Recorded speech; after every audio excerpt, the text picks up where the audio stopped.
Fala galera, bom dia, aqui Elias diretamente de Antofagasta, Chile para vocês.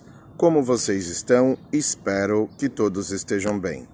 Meus queridos inscritos, hoje é mais um dia para um Senta que aí vem história, aonde eu falo sobre alguma coisa, revelando, trazendo à luz aí assuntos sobre a época de socialismo, comunismo, e hoje eu vou falar sobre a União Soviética em si, o capitalismo oculto dentro da União Soviética, e também esse vídeo vai esclarecer para você uma das questões mais enfadonhas que a gente tem assim.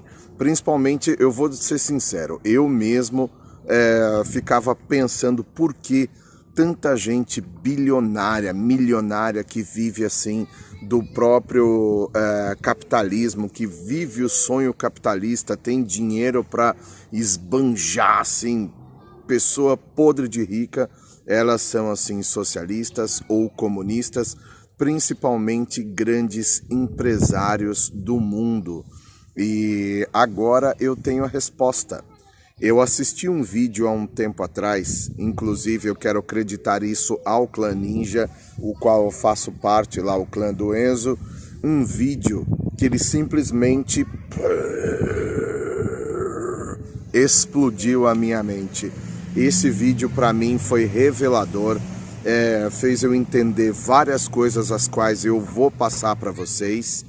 E isso me fez ir ler, fazer uma pesquisa bem extensa, fazer uma busca em documentos históricos. Inclusive eu vou colocar todas as fontes de pesquisa de história que eu fiz aqui na descrição desse vídeo e também no primeiro comentário fixado desse vídeo. Então eu convido vocês a fazer a mesma pesquisa que eu, a mesma leitura que eu.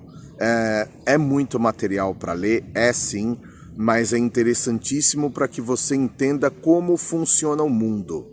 Você já se perguntou por que gente tão rica lá do Vale do Silício, como o próprio dono do Facebook, que agora também é dono do Twitter, dono de um monte de rede social, inclusive do nosso WhatsApp mesmo, eles podem ser socialistas, como o cara igual assim, o Bill Gates pode ser também um socialista, mesmo assim vivendo no capitalismo máximo.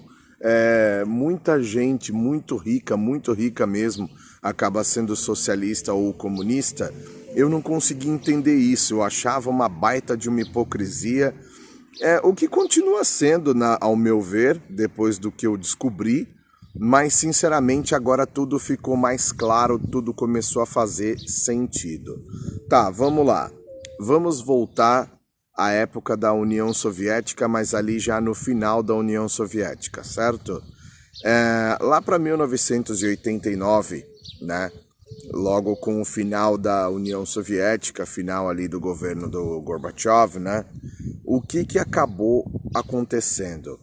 Quando acabou a União Soviética e a Rússia voltou a ser assim, alguns países independentes e formou aquela grande massa gigantesca de país chamado Rússia, apareceram do nada, no meio do comunismo, no meio daquele muro de ferro todo que tinha ali, aquele controle estatal todo, milhares e milhares de russos extremamente ricos. Mas eu tô falando assim, tipo Bill Gates ricos. E como esse povo ficou tão milionário, tão bilionário, em um país que a economia é totalmente fechada, em um país comunista onde não existe propriedade privada, tudo pertence ao Estado, tudo é do Estado, tudo vai para o Estado. Como isso pode acontecer?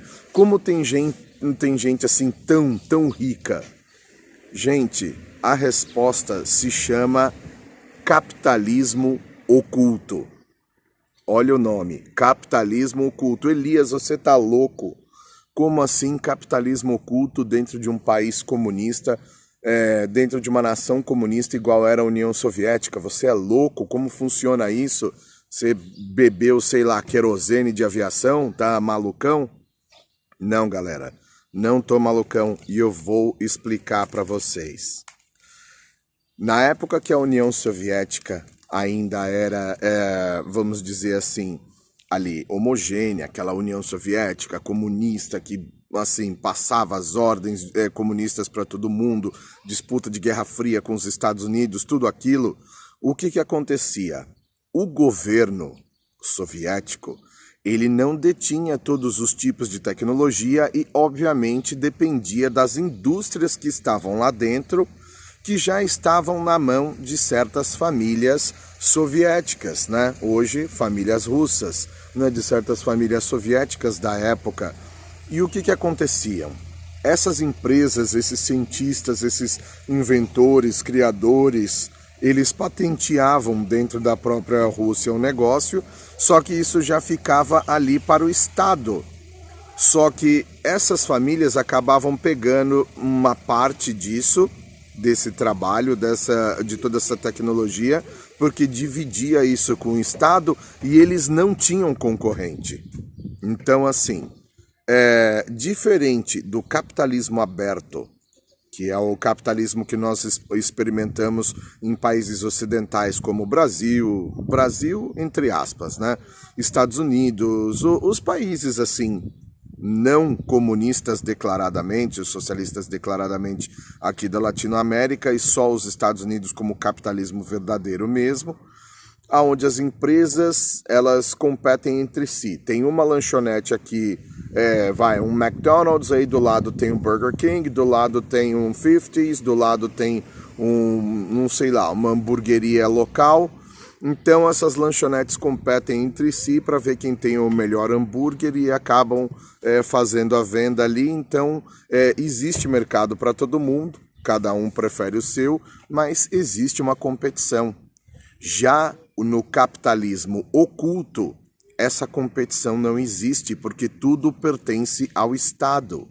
Porém, essas famílias se tornavam sócias do Estado porque elas detinham o conhecimento e com a autorização do Estado, elas fabricavam qualquer produto que fosse interessante para o Estado também e detinham uma fatia, só que uma fatia de, assim, 50% do que era muito grande porque não tinha competição. Não tinha competição. Então, vamos dizer assim, se você fabricasse um carro na União Soviética que serviria para o exército soviético, certo? O que acabaria acontecendo? Depois, quando esse carro fosse autorizado a ser vendido para o resto da população, você não teria concorrente. Todos os carros que teriam para vender naquela época seriam o seu, porque você estava trabalhando para o governo. Então, as pessoas compravam um carro do governo, aquele carro aprovado pelo governo. Então não tinha competição, não tinha nada disso. Essas pessoas compravam ali e o lucro daquilo era tudo 100%, porque era tudo governamental. Entendeu? Era tudo estatal. O Estado te vendia os bens de produção. Só que por trás do Estado tinham essas famílias que tinham essa parceria com o Estado. Entendeu? Porque o Estado não detinha todos os tipos de cientistas, de inventores, de construtores, de engenheiros, de nada disso. Eram famílias que já faziam isso. E aí, com a União Soviética, essas famílias foram incorporadas e é óbvio, é uma vantagem enorme você vender no capitalismo oculto da União Soviética muito mais do que num capitalismo aberto de países como os Estados Unidos, de como o Brasil, de como Chile, de como Itália, de como qualquer outro país do mundo, onde você tem competição. Você tem, por exemplo, do exemplo do carro, milhares de marcas de carros, inclusive chinesas também, que andam competindo pelo mercado. Todo mundo chegou para competir pelo mercado de automóveis, então não tem nenhum absoluto. Só que na União Soviética não.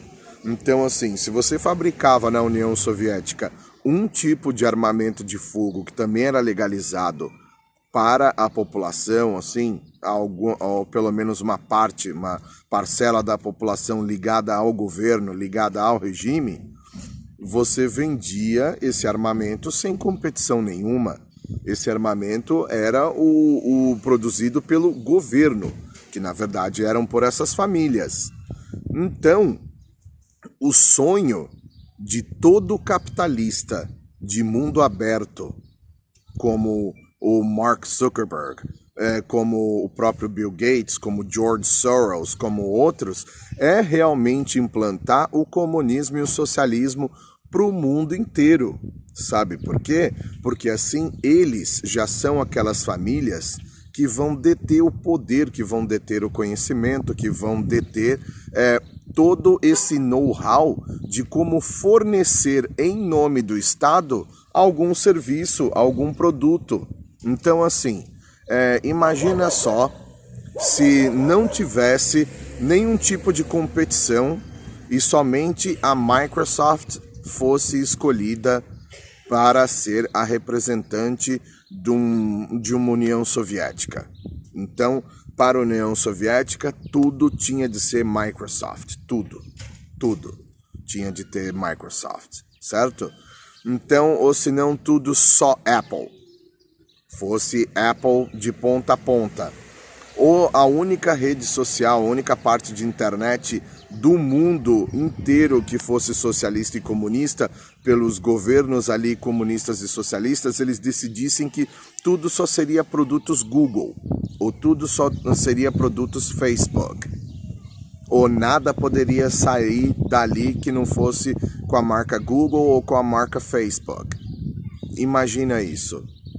Imagina se você, vamos dizer assim, é hipotético, não estou falando que a empresa é comunista nem socialista, tá? Vamos dizer assim, a Nestlé. Se a Nestlé fosse a fornecedora do Estado de todo tipo de alimento e tudo que o Estado te provém de alimento dentro do socialismo, comunismo, que é doado lá pelo Estado, você não tem propriedade privada, nem não sei o que, fosse só da Nestlé, sem nenhuma competição. Em qual cenário você, que tem o seu negócio, você gostaria? Digamos que você fabrica garrafas de vidro para leite, tá? Hipotético. Você quer vender em países capitalistas abertos, aonde você tem competição de caixa Tetra Pak, de longa vida, de sei lá, caixa de como sei lá, 1 milhão de embalagem, caixa de plástico PET ou um monte de coisa, ou você quer vender para um governo comunista e socialista, onde eles vão obrigar toda a população a comprar somente a sua garrafa de vidro, porque a sua garrafa de vidro pertence ao Estado. Você pertence ao Estado, a sua empresa pertence ao Estado, só que como você detém o know-how, você tem direito a 30% disso. Você prefere ter 30% da sua invenção em um local, em um ambiente onde não existe competição, ou você prefere ter 55% daquilo que você inventou cheio de competidores? Aonde você vai vender mais? Entendeu? Então, essa é uma parte da história de um modo extremamente simplificado que eu vim trazer para vocês sobre o que é o capitalismo oculto dentro do socialismo e dentro do comunismo. E agora vocês já entendem por que grandes empresários sonham em espalhar o socialismo e o comunismo por todo o mundo, porque simplesmente eles já detêm o know-how de fornecimento de serviços, de fornecimento de produtos, de fornecimento de ensino, de tudo. Eles já detêm isso, mesmo no capitalismo aberto. Porém, no socialismo e no comunismo, se eles se unirem ao Estado, vira o sonho, porque eles vão virar bilionários sem nenhuma competição. E a ganância dele, o dinheiro deles, o ganho deles está garantido por toda uma vida, por gerações e gerações. Espero ter contribuído aí com vocês. Não se esqueçam de fazer suas próprias pesquisas. Vai ficar tanto na descrição desse vídeo, aqui no Senta Que Aí Vem História, quanto também no primeiro comentário fixado todas as fontes de pesquisa que eu fiz. Por que eu falo de uma maneira mais simples? Porque os documentos são hipercomplexos, tem coisa muito complexa lá para ser entendido a leitura, e eu sei que nem todo mundo tem o tempo necessário ou o conhecimento necessário para ler a extensão de documentos que eu li para poder fazer esse vídeo dentro de 14, 15 minutos. Tá? Os vídeos do Senta Que Aí Vem História têm esse formato. Eu tenho outros vídeos do Senta Que Aí Vem História. Se você gosta e quer aprender mais e quer ter mais informações ainda, aumentar a sua cultura, leia. Vá buscar dentro das fontes de pesquisa que eu vou deixar aqui, tá bom? Mas assistam esse vídeo, assistam os outros vídeos e saibam mais sobre a verdade dos falsos heróis os socialistas, os falsos heróis comunistas, e saibam também por que o comunismo e o socialismo é tão atraente aos olhos dos grandes milionários, principalmente do Vale do Silício, dos fabricantes de tecnologia, tá bom? Agora vocês já têm o porquê, vocês já sabem, eu já trouxe esse assunto à luz, e eu peço para que vocês assistam os outros vídeos do Senta Que Aí Vem História. Ok? Então ficamos por aqui, que todos vocês tenham um bom dia e Elias out. Até, galera.